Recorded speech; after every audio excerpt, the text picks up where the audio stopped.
Vous êtes sur la chaîne du développement. Bonjour et bienvenue dans ce journal. Exposition des trésors royaux, plusieurs visiteurs et surtout des étrangers se sont rendus au Palais de la Marina pour admirer ces œuvres d'art. À suivre les images dans ce journal. Souvent utilisée comme élément de décoration pendant les fêtes d'Halloween, la citrouille est un gros fruit orange très délicieux et qui possède de nombreuses vertus pour la santé. Focus sur cet aliment riche en vitamines. Nous irons au Gabon, dans le nord du pays. Les forêts de mangroves, la pêche de crabes et des couteaux de mer sont menacées. En cause, la construction de nouveaux logements et d'hôtels. Merci de nous préférer. L'exposition des trésors royaux au palais de la présidence de la République se poursuit jusqu'au 28 août prochain. Des visiteurs se font le plaisir de contempler les trésors royaux exposés. Une équipe de reportage s'est aussi rendue au palais de la Marina. Nos reporters ont rencontré quelques visiteurs, des étrangers pour la plupart. Le reportage est signé Ricardo Loïc et Benjamin Denayon. Elle suscite toutes les attentions et admirations. Les œuvres royales exposées à la présidence de la République continuent d'attiser la curiosité.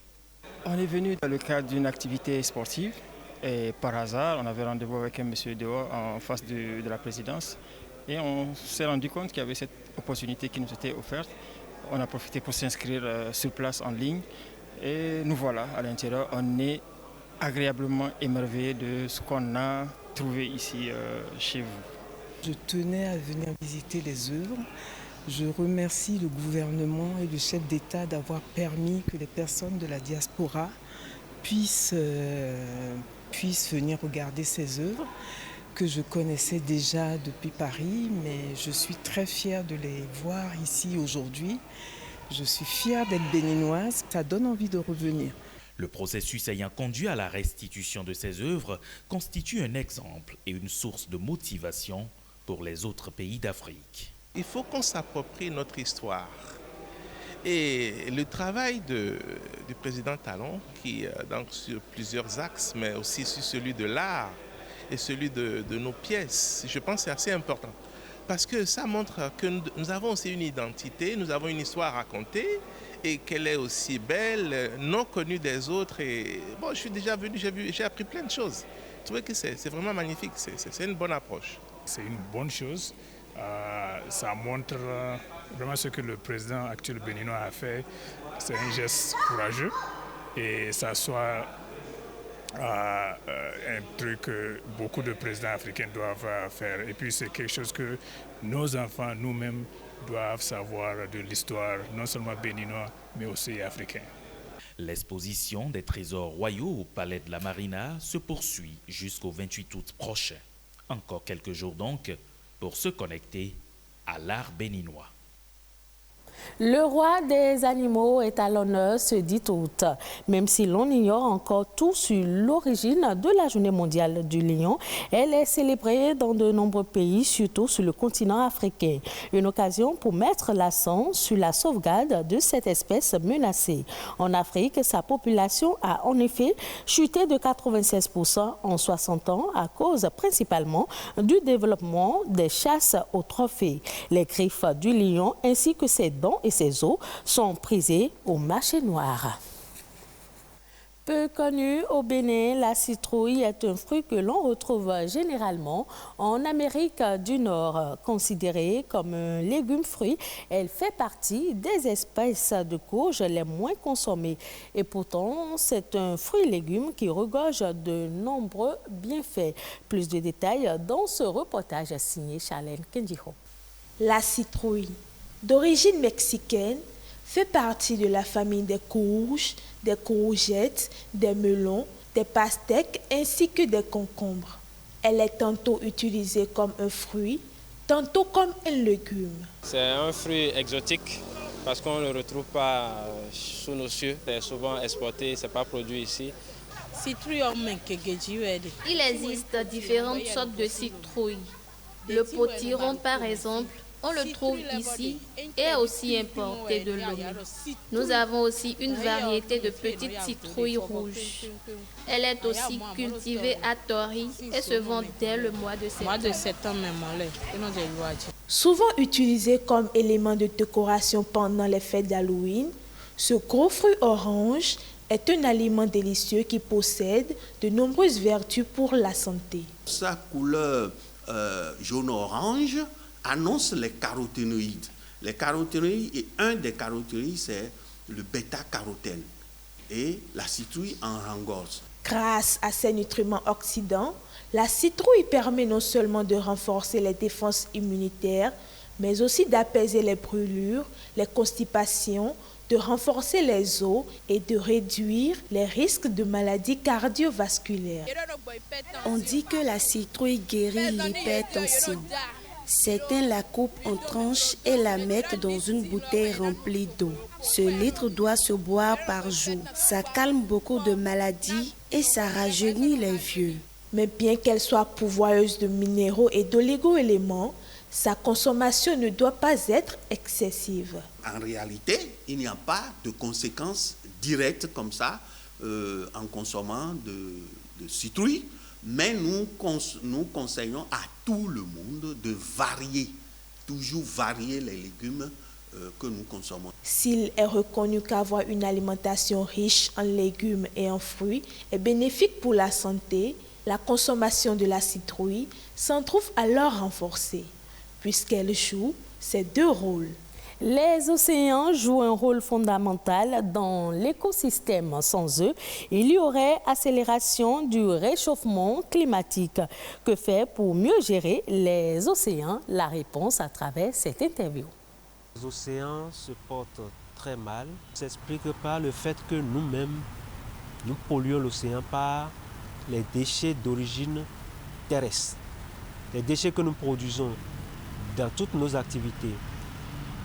Nous allons, disons, des plastiques, les batteries, les piles que nous jetons en mer, même si ce n'est pas directement en mer que nous jetons, disons, dans nos lagunes, dans nos lacs, et plus précisément dans le chenal.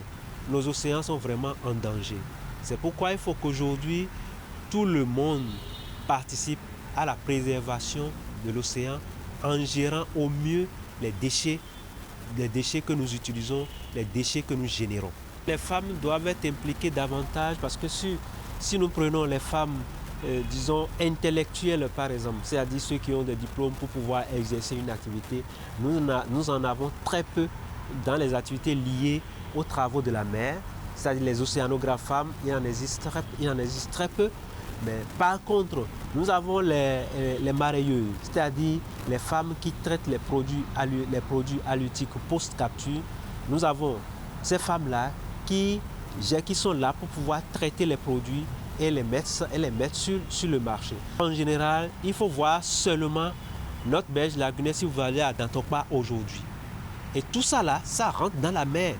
Donc, si nous continuons ainsi à jeter les déchets, disons, dans nos plans d'eau intérieurs et dans les lagunes, ça veut dire que nous finirons vraiment par ne plus exister. Parce que si l'océan disparaît, ça veut dire que nous aussi, notre vie est hypothéquée, nous risquons de disparaître aussi.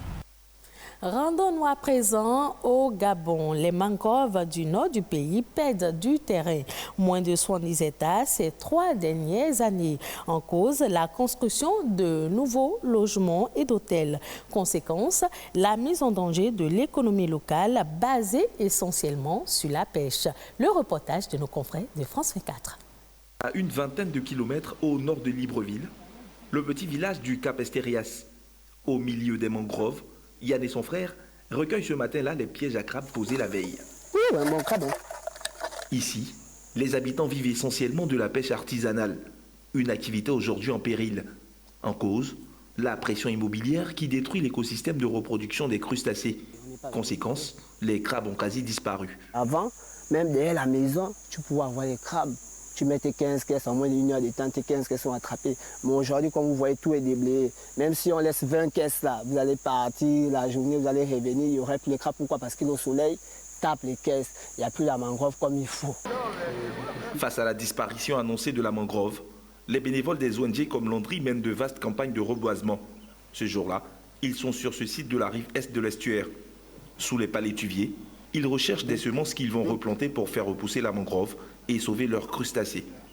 Pourquoi on veut reboiser? Premièrement, c'est pour limiter l'urbanisation anarchique. C'est pour limiter les spéculations foncières qui s'étendent sur plusieurs kilomètres ici, sur un plan économique, mais aussi sur un plan environnemental. C'est pour pouvoir permettre à ces espèces qui dépendent de cette mangrove de pouvoir se reproduire. Face à la disparition annoncée de ce riche écosystème, les autorités gabonaises renforcent les mesures pour contraindre les promoteurs immobiliers à réaliser des études d'impact environnemental avant de construire près des mangroves. On a aujourd'hui une brigade qui a été mise en place ici et avec l'appui des ONG, ça permet aujourd'hui à beaucoup de gens d'être des donneurs d'alerte et on continue de sensibiliser. On prend aussi un certain nombre de mesures par rapport à certaines personnes qui récidivent ou qui n'obéissent pas aux injonctions qui leur sont faites. Malgré ces dispositions légales, le littoral gabonais continue de perdre sa mangrove, alors même que le Code de l'environnement et particulièrement son article 64 interdit la construction de bâtiments sur des sites naturels sensibles ou proches des rivages. Tour d'horizon des autres sujets ayant marqué l'actualité internationale ces dernières 48 heures dans le monde. Je vous invite à présent à suivre Eco Inter. C'est une signature de Arnaud Adadja.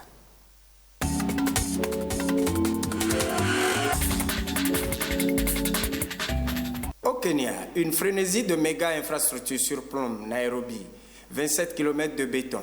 Le mastodonte routier qui enjambe la capitale kenyane du nord au sud a été inauguré en mai dernier. Cette infrastructure gigantesque est en passe de devenir l'axe qui révolutionne la circulation dans cette ville, connue pour être l'une des plus congestionnées d'Afrique. Pourtant, sur les 4 voies bitumées, peu de véhicules circulent. Depuis plusieurs années, les Iraniens et les Russes maintiennent leur coopération dans le domaine spatial. Une coopération qui poursuit son envol. La Russie vient de lancer ce mardi, depuis le Kazakhstan, le satellite iranien Kayam. Ce satellite sert à des fins d'observation. Le lancement s'est fait depuis une fusée Soyouz à Baïkonour. L'agence spatiale russe Roscosmos a diffusé les images en direct. Ce satellite doit servir à surveiller les frontières du pays, à améliorer la productivité, l'agriculture, vérifier des ressources hydriques et à réduire sensiblement des catastrophes naturelles. En Argentine, le troc signe son grand retour face aux différentes crises mondiales. Depuis 2018, on échange du lait contre une bouteille de shampoing, un pull contre 2 paquets de gâteaux. Bref, les produits changent de main sans qu'un seul peso. La monnaie argentine sorte des porte-monnaies. Plusieurs fois par semaine, des habitants des communes défavorisées en banlieue de Buenos Aires se retrouvent pour faire du troc pour s'en sortir face à une inflation qui n'en finit pas de s'envoler face à la Covid-19 et la guerre en Ukraine. Les clubs de troc se sont multipliés dans ce pays où 4 personnes sur 10 vivent sous le seuil de pauvreté et où le coût de la vie a augmenté de 64% en un an.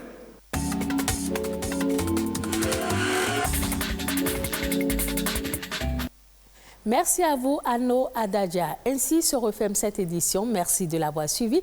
Retrouvez ce journal sur le site de l'ORTV, www.ortv.pj.